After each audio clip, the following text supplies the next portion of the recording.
欢迎来到字里行间一点悟。今天我们来聊聊汉字之道。你有没有想过，我们每天写下的一个个汉字，其实早已蕴藏着关于人生、宇宙乃至命运的天机。也许你从没注意过，一个人字为何是一撇一捺，一个天字为何是一加大，还有那个看似简单的走字，竟然隐藏着关于生与死的终极寓意。中国汉字不只是沟通的工具，更是5000年神传文化的结晶。它的每一笔、每一个结构，都源于宇宙的法则。太极生两仪，两仪生四象，四象演化万物。汉字就是这场宇宙秩序的浓缩载体。今天，就让我们从最熟悉的字，重新认识我们最陌生的自己。看似普通的笔画，实则指引我们走出迷雾，回归真我。第一集神传汉字，奥秘与造化。我们今天来深入看看一个，你可能每天都在用的东西——汉字。对，你有没有停下来想过啊？这些方块字，会不会不只是符号，可能藏着更深的道理？这个想法蛮有意思的。我们手边正好有一份资料，是探讨神传汉字的奥秘与造化的文章。是，所以我们今天的任务很明确，就是根据这份资料，他自己的一个独特的视角，来看看汉字是不是真的像他说的，带有所谓神传文化的色彩。对，他怎么看这件事？他又怎么体现一些关于宇宙啊、人生的看法？准备好了吗？我们来仔细看看这份资料哦。好，这份资料一开始就提出一个核心概念，叫做神传文化。神传文化。对，根据这个观点，传统文化，特别是汉字，好像不是偶然形成的。哦，那他是怎么来的？他认为是更高级的生命传授给人的智慧。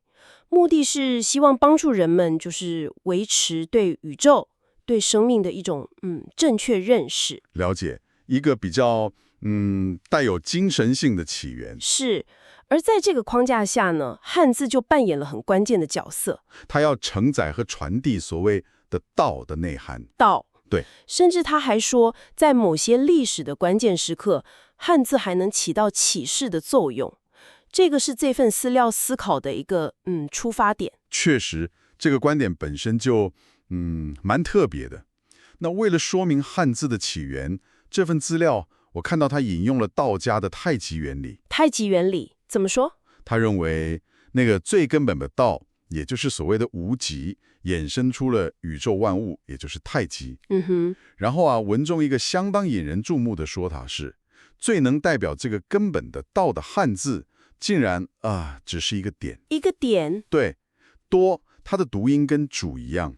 这个点，资料里是视为所有汉字笔画的根源。哇，从一个点开始。是啊，从这个多点出发，衍生出2个最基本的笔画，代表阴阳。阴阳。对，一就是那个横画，资料诠释为阳道，或是精神层面。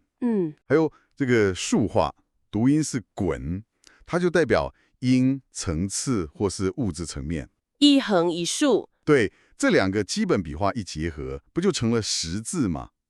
在资料的解读里面，这个十就象征一个完整的世界。哦，更有趣的是，他还提出一个说法，叫一字一太极。一字一太极什么意思？意思就是每一个汉字它本身都自成一个小宇宙，蕴含着太极那种阴阳平衡的道理啦。所以不只是起源很玄妙，这份资料还强调汉字的音、形、义这3个方面都充满了深意。没错。我们先来聊聊字音好了。按照这个说法，汉字的读音不是随便定的。对，他认为不是随机的。发音相同的字，往往内在意义是可能有关联的。这就是他所谓的同音同源。同音同源有没有例子？有，他举例说，像声音的音这个字，就和隐藏的隐、引导的引同音，所以他暗示说声音是无形的，而且有引导的力量。哦，用声音来连结意义。是，文中还提出一些基于同音特定诠释了，像是他认为姓氏的理跟道理的理是相通的。理跟理。对，还有河流的江跟那个辛辣的江同音等等。当然，我们要了解这些是该资料提出来的独特观点，用来证明他那个声音连结的想法。了解，这是它的一种诠释方式。那从声音连接到视觉，汉字的形体本身呢？毕竟它们是这么图像化的。对，这份资料对字形有什么看法？关于字形这份资料认为，结构本身，比方说上下、左右、内外这些相对位置，都体现了阴阳的对应关系。虽然我们都知道有传统的六书造字原则嘛，像是象形啊、指示、会意这些，大家可能比较熟悉。对，课本学过的。但这份资料认为，这些原则其实都包含在更深层的道家理论，像是阴阳五行之内。哦，他怎么解释？他举了2个例子像解析那个树根的根，木 plus 根，还有柱子的柱，木 plus 主的时候，他都把那个木这个部件跟道联系起来。在资料的观点里，木可能象征生命，或是跟道有关的基础。木跟道。对，基于这个连结，他就赋予这2个字超越字面的解释。他认为根字暗示了跟东北方向，也就是艮卦方位相关的道。而柱字呢，则象征创世主所传的道，是宇宙的支柱。这些都是资料中相当具体的诠释了。哇，这个解释就很深入了。还有很重要的一点是，汉字也不是一开始就定型的。对，它有演变。是从最早的甲骨文、金文，到后来的篆书、隶书，再到我们今天用的楷书，字形其实经历了很漫长的演变。资料认为，这种演变不只反映了不同朝代的文化特点，甚至可能跟不同层次的空间相关联。这更玄了。而比字形更重要的，他认为是字义的深化。很多汉字最初的意思可能很单纯，例如文中提到像万这个字，最早可能画的是蝎子。蝎子差很多哎。对，还有像吴这个字，原本可能跟舞蹈动作有关。专业的业最早是指那个放乐器的大架子。但是随着历史的推进，历代的圣贤文人不断地为这些字注入更丰富、更深刻的文化跟哲理内涵，所以字的意思越来越丰富。没错，使得汉字最终能够承载和表达比较复杂的道的智慧。这就是资料的看法。这样听下来，如果我们就顺着这份资料的思路来看，汉字确实远远超过了我们平常想的只是沟通工具的角色。对，它的意义被拉高了。是啊，它被描绘成一种近乎神圣的载体。从它的结构、读音，甚至是演变的轨迹，都可能隐含着宇宙运行的法则，还有很深厚的文化智慧。这确实提供了一个很不一样的视角去看待汉字。没错，所以这就为你留下一个我觉得蛮有意思的思考点。是什么？就是下次当你提笔写字，或者只是看到一个熟悉的汉字的时候，除了它最常用的那个意思之外，你是否会愿意就是试试看用这份资料提供的角度，当然不论你是否完全认同啦，去感受一下。去感受什么？它有没有可能隐藏着其他的层次或者其他的连结？也许用这种眼光重新去看看我们习以为常的文字，会带来一些意想不到的体会或发现哦。用新的眼光看旧的事物，也许会有新启发。对，就是这个意思。第2集《汉字启示录：天地人生的奥秘》。欢迎收听今天的节目。我们今天要来深入聊聊您提供的这份资料《汉字的启示》的摘录。这份资料蛮有意思的，它试着从一些汉字的结构读音，甚至文化意涵里面去挖一些关于天地人、生命，甚至是觉醒的道理。对，没错。今天我们就是想聚焦几个关键的汉字，看看这份资料是怎么用它那个独特的视角来诠释。哦，描绘出一幅可以说是从宇宙定位到生命归宿的蓝图吧，好像透过文字的临近去看里面的智慧。好哦，那我们就开始吧。第一个，先来看看定位天地人。资料里提到天，天，他说是一加上大，象征至高无上，也代表着那个宇宙的法则，或者说是道。对，顺天意，意思就是顺着这个道走。那地呢？资料说土加野，本质是土。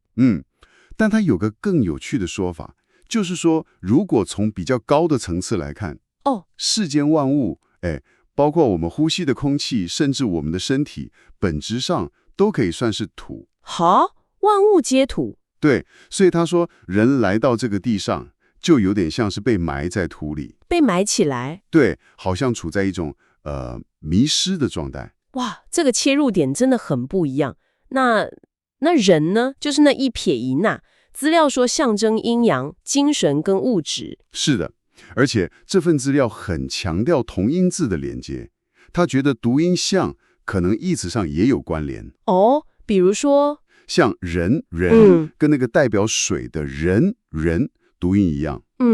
然后又跟水还有睡觉的睡音也蛮接近的。所以他暗示说，人的本质可能像水一样流动不定，但也常常搞不清楚自己是谁，好像在沉睡一样迷迷糊糊的。虽然地位比较低，跟低同音，但在天地人三才里面，人还是万物之灵了。把声音的关联也放进来解读，这倒是这份资料一个蛮特别的地方。好，那下一个字克，你看上面是毛，像个屋顶，代表住的地方。下面是各自的各。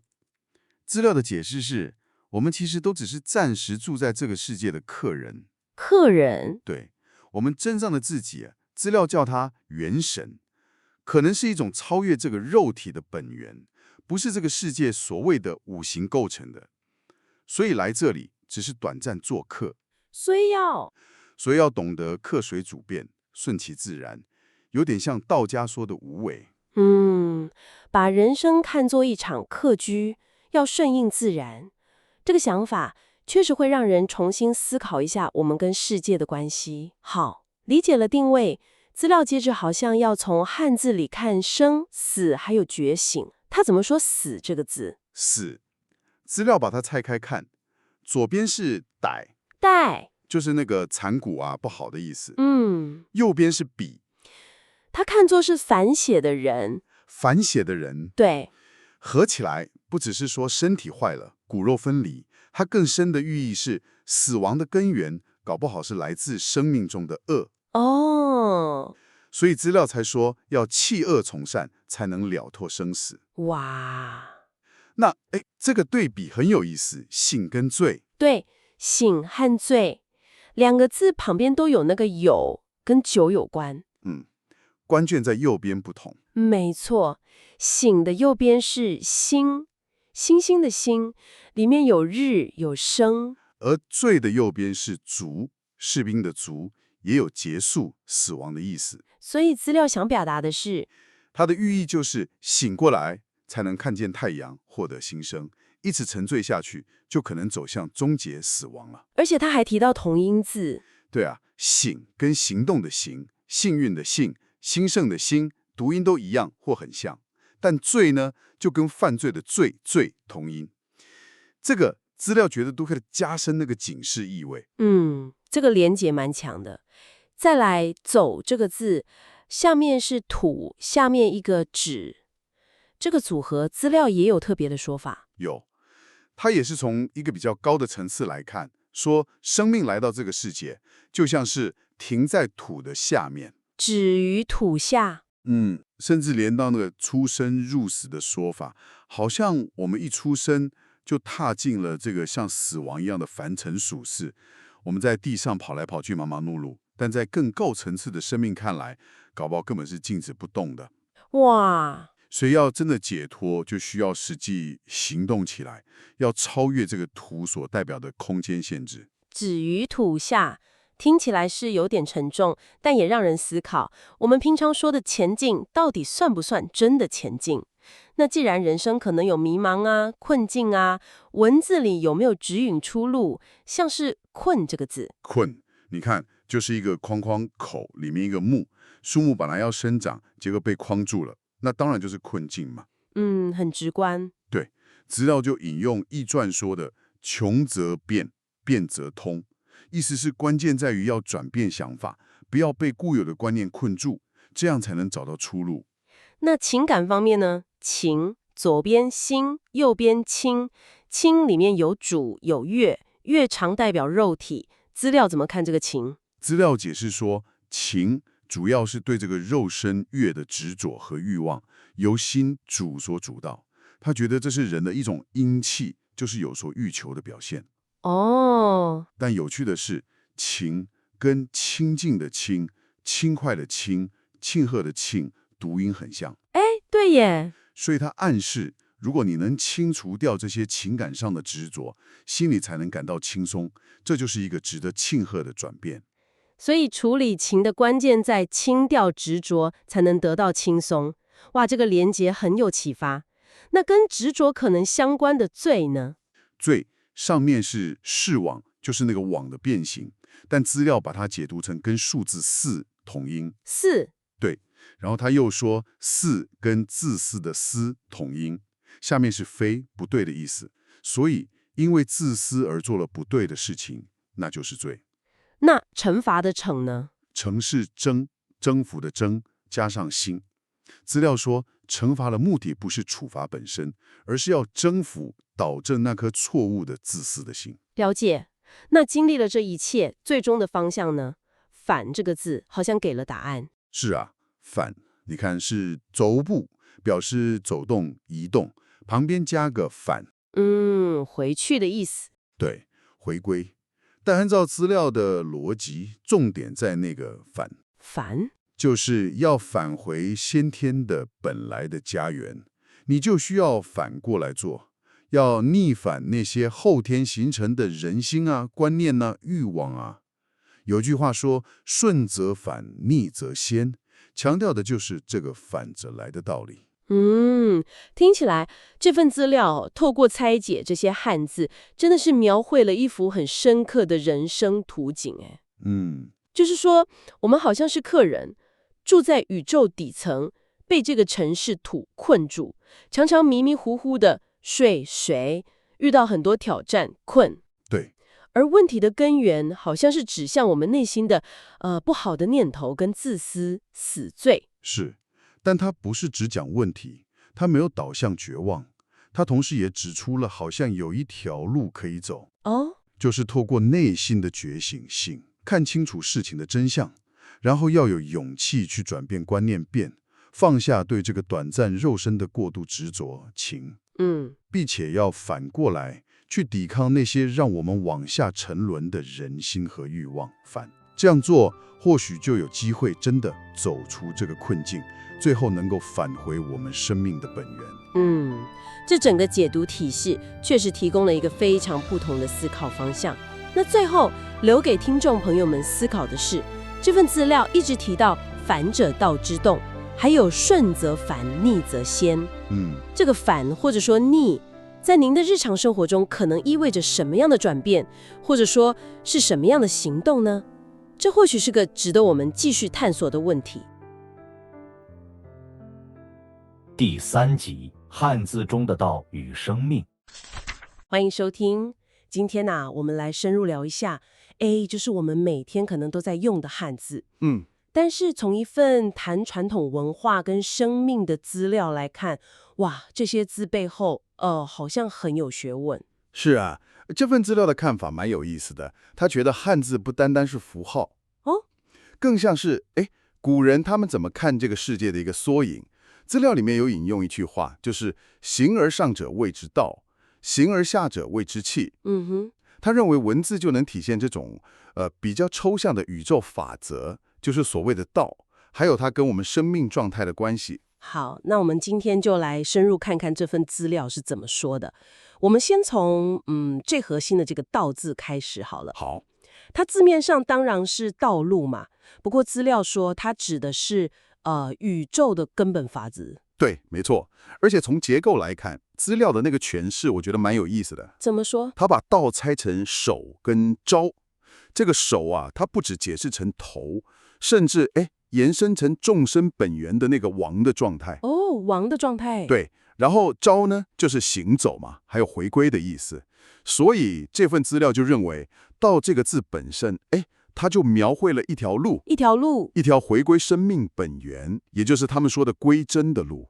这样一讲，我好像看到资料里还有提到更细的，就是手里面好像还有那个眼睛要看方向啊，要专心啊，还要靠自己。然后再配上那个代表行动的招，哇，这样整个字拆开来看，感觉有点像个修炼指南一样。对对对，有那个味道。这跟我们常听到的头头是道，就是万事万物都有它的道理，好像也能搭上线。这个诠释确实是把道的这个比较抽象的概念弄得更具体了。那既然谈到回归本源的这个道，达到这种境界的人，佛家讲的佛，这份资料又是怎么用佛这个字来体现的呢？佛这个字啊，是人字旁，旁边加一个福。福，对，福这个字意思就是不或者不像，不像。对，所以资料的解释是佛的结构暗示了福人，福人不是人。对，就是不再是普通的人。所以按照这份资料的说法，成佛就代表完全超越了一般人的状态、人心，甚至是人的那个形象。正是这个意思。资料里面还用了一个比喻，我觉得蛮贴切的。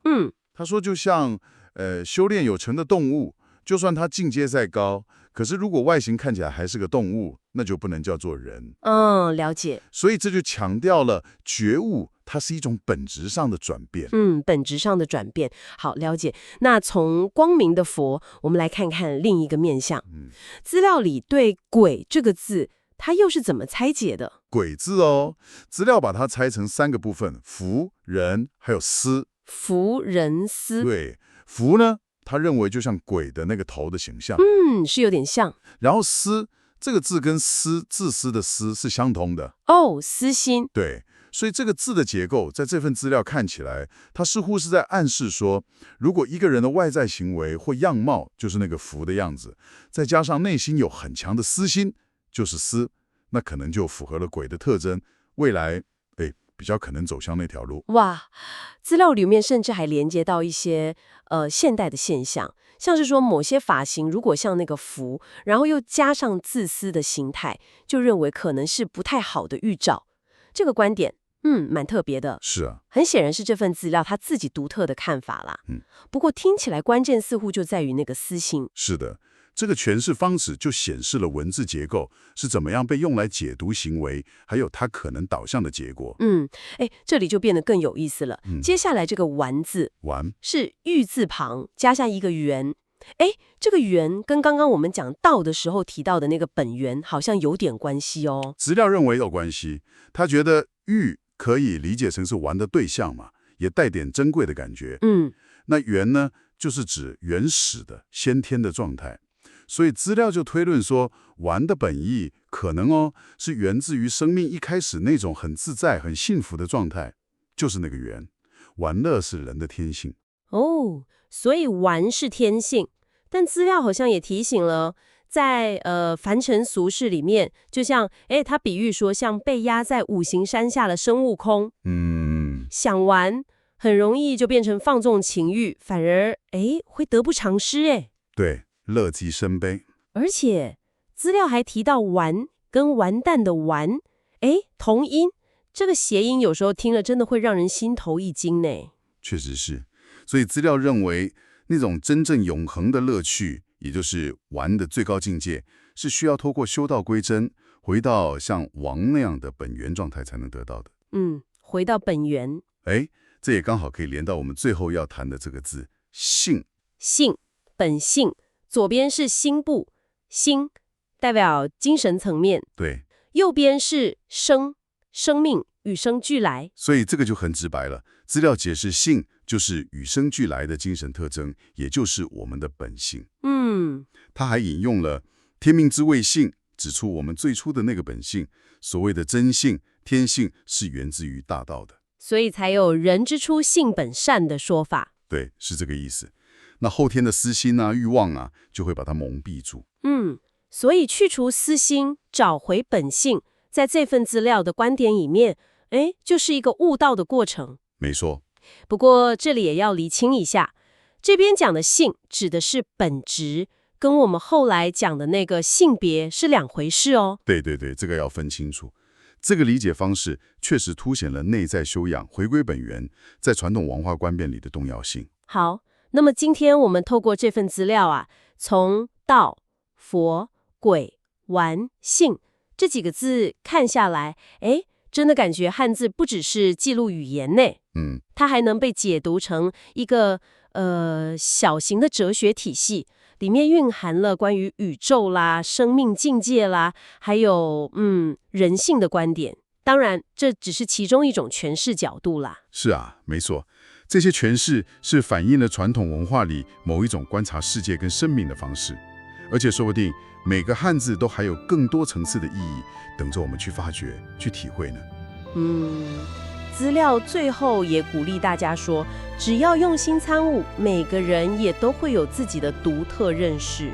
这也留给您一个思考，您平常在用的其他汉字里面，是不是也藏着一些您从来没想过的文化密码，或者更深的寓意呢？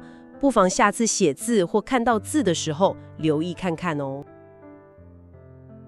4集汉字中的求学悟道之理。嗨，今天想跟你聊聊几个我们可能天天都看到的汉字。但它们的结构里面呢，可能藏着一些关于学习，还有认识自己的一些蛮有趣的线索。汉字结构本身，对，我们手边这些资料啊，就像个解码器一样，试图揭开这些字背后那个更深的意义。听起来很有意思。好，那我们就一起来看看吧。先从慧这个字谈起好了，智慧的慧。你看它的结构，上面是慧，就是扫帚，下面是一个心。扫帚跟心，对啊，这好像是在说那个智慧慧不是凭空来的哦，而是需要时常用心去打扫，把心里的杂念啊、欲望啊，还有那种固执清掉，像扫地一样。对，就像拿扫帚扫地一样，把心扫干净。这个就有趣了，它其实跟老子讲的为学日益，为道日损有呼应。怎么说？就是说追求知识，为学可能是每天增加东西，累积嘛。对。但追求道的那种智慧，为道，重点反而变成每天要减损掉，那些遮蔽我们心智的东西啊，减法。对，不是一直加东西，而是减掉那些不需要的。所以智慧反而是一种减法。这个观点蛮好的。那接着来看学这个字，学习的学。学。正体字的学，你看上面有代表效法或道理的那个尧，还有点像双手捧着书的样子。形象蛮生动的。然后下面有个子，孩子的子，好像提醒我们，学习要趁早，从小开始。有道理。旁边还有一个辅，这个部件代表勤勉，就是要努力不懈。而且根据那个古早的字典《说文解字》的解释，学的本意竟然是觉悟。觉悟不是只有学习知识而已。对啊，哇，这就很有意思了。意思是说，学习不光是模仿、努力，它最终的目标其实是要达到内在的觉醒。这就提出了一个值得思考的问题了。什么问题？就是说，如果学习的终点是觉悟，那这个想法跟你自己的学习经验有没有呼应？它好像在提醒我们，学习的意义可能比单纯吸收知识还要更深远，更关乎内在的转变。对，确实引人反思。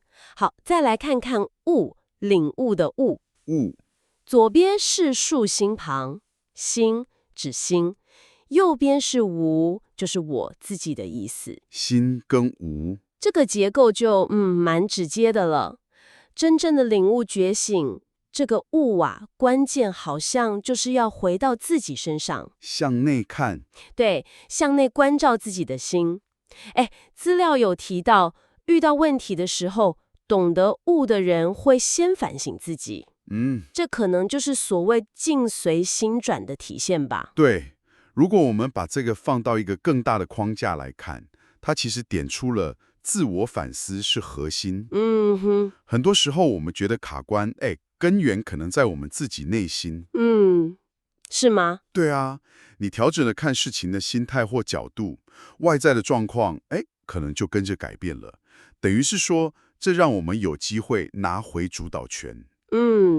向内找答案，感觉好像不容易，但听起来很重要。对，好，最后，来看一个特别有意思的字，戏，戏剧的戏。对，它有时候也写作戏。你看它的组成是一个虚，虚假的虚，配上一个戈，古代的武器嘛，这里可能理解成舞台上的道具之类的。虚加上道具。对啊，这个组合简直就像一个隐喻，人生如戏。舞台上的那些刀枪当然是假的嘛，那人生里面的角色、财富、遇到的事情，是不是也不像我们以为的那么实，那么需要紧抓不放？那这个虚的暗示是让我们觉得很虚无，还是反而给了我们一种自由？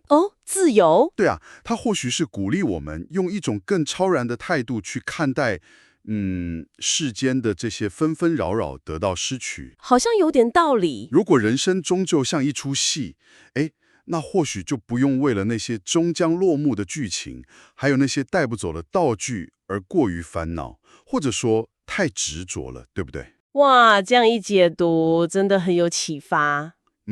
所以你看，从会的清扫内心，学的最终目标是觉悟，悟的向内自省，到最后细的这种超然态度。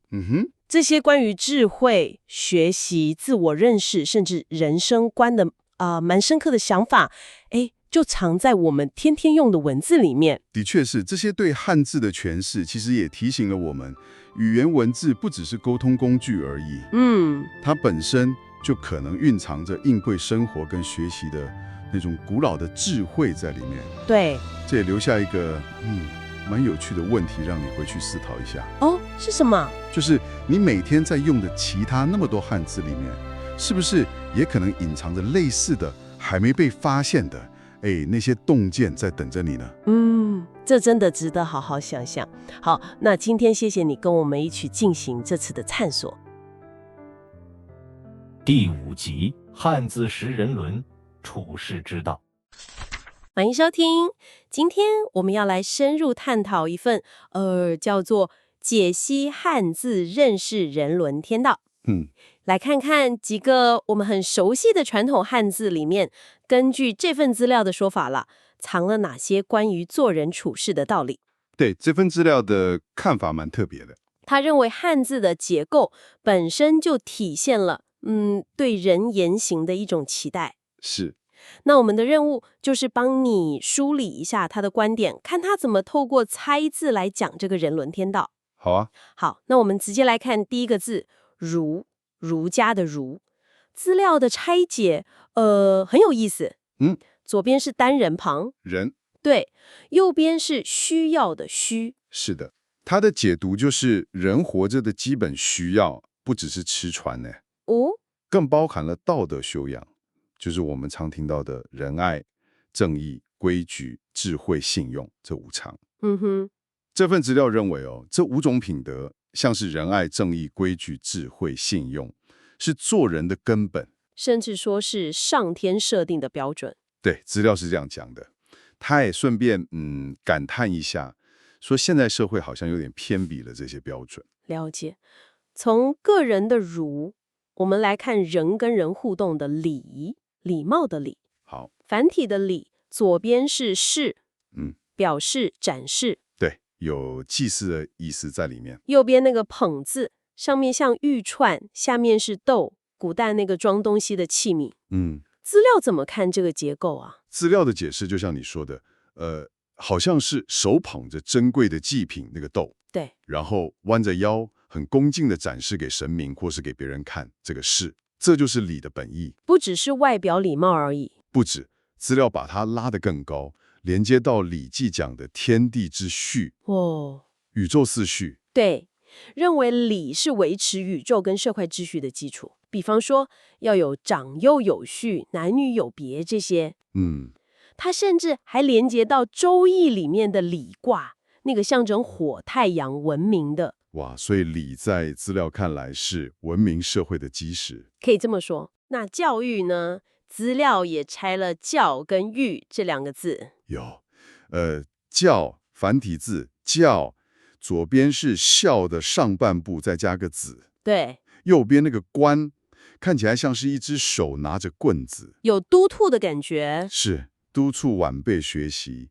资料还引用《中庸》，说修道之谓教。所以教育的根本是修道。引导人修养品德，走正道。那育呢？上面是个倒过来的子，倒过来的。对，好像是说孩子，有时候不太听话，需要引导。下面是肉，身体。哦，所以养育不只顾身体。没错，更重要是教他向善。就像《说文解字》这本字典讲的，养子使作善也。所以根据这份资料的观点，传统教育的核心真的是道德养成。正是，他也用这个观点来批评他所认为的现代那种基于进化论、无神论的教育，说少了道德这一块。了解。那家庭伦理里，孝这个字一定很重要，上面是老字头，下面是子。对，这个结构，资料认为很直观，就是子女要像尊敬天一样尊敬顺从父母。他说孝是百善孝为先，道德的根本。还跟其他的字有关。有他把孝跟效仿的孝连在一起，说子女要学习父母。还有笑容的笑，说子女孝顺，父母才会开心嘛。认为孝顺能滋养生命的根，带来家族兴旺。从家里我们再往外看，社会资料怎么解读和？和平的和。和左边是道和，对，右边一个口。说文解字说和相应也，资料就引申说待人要随和，讲话要和气，不要跟人家吵架。听起来很基本，但很重要。是啊，他还认为和通那个集合的和，说能聚集人气，也能带来财富，就是我们常说的和气生财，家和万事兴。那它的本质是什么？资料归结为善良跟宽容。蛮有道理的。那谈到治理国家，官员的官，资料也有说法。有啊，官上面是屋顶，像个屋顶，代表机构。下面那个字义是一个古字，意思比较多，这里可能取它众多堆积或是处理事务的意思。所以官员就是资料认为官员不只是管理者那个管，他们更是体现天地法则的人。哇，更有趣的是，他把官跟关卡的关连在一起。关卡？对，说官员处理每一件事都是一个考验，一个关卡，看你能不能公正无私。所以做官是一种修行。资料是这么看的，这标准真的很高。确实。那跟它相对的公呢？公平的公。公的结构是八跟司。八在古文字里有分开相悖的意思，司就是私的古字，所以公就是背离私心啊，很直接。对，但它还有个提醒，说你看那个司在八的下面，可能暗示有些人打着为公的旗号，下面藏着私心。就也考虑到了。但他同时也把公跟功劳、功德的功连在一起，意思是认为要有公心，才能累积功德，得到福报。好，我们这样一路看下来这份解析汉字认识人伦天道的资料，它提供了一个蛮特别的视角。确实，他认为传统汉字不只是符号，它的结构就被解读成蕴含了一整套价值体系。对，从个人修养、家庭伦理到社会和谐、政府治理，好像都跟某种宇宙秩序或是道有关系。这份资料透过拆解字形，不断强调像礼、孝、和、公这些传统美德的重要性，还有教育跟为官的道德目的。是的，而且他常常用这些传统理想作为一个标准来评判他所认为的现代社会的状况，有时候带点批判性。对，我们也要再次提醒听众，你听到的是我们对这份特定资料观点的呈现。没错，我们是呈现他的说法。不过这确实让我们对这些每天在用的字有了一个不同的思考层面。对啊，最后我想留给你一个可以再想想的问题，这资料没有直接讲了。是什么？就是如果按照这份资料的逻辑，传统汉字真的载了这么丰富的伦理内涵，那后来汉字不是经历了简化吗？对，简体字。那这个简化过程有没有可能影响了这些字里面原本潜藏的价值的传达或理解呢？这个问题很有意思。这点或许值得你再玩味一下。确实值得思考。好，那今天非常感谢您跟我们一起进行这一次关于汉字与伦理的探讨。好的，谢谢大家对字里行间一点悟的关注。如果您也感兴趣这个话题，别忘了点赞、订阅并分享给亲朋好友。关于汉字经历了简化后，是否影响了这些字里面原本潜藏的价值？请在留言区发表您的意见。我们下次再见。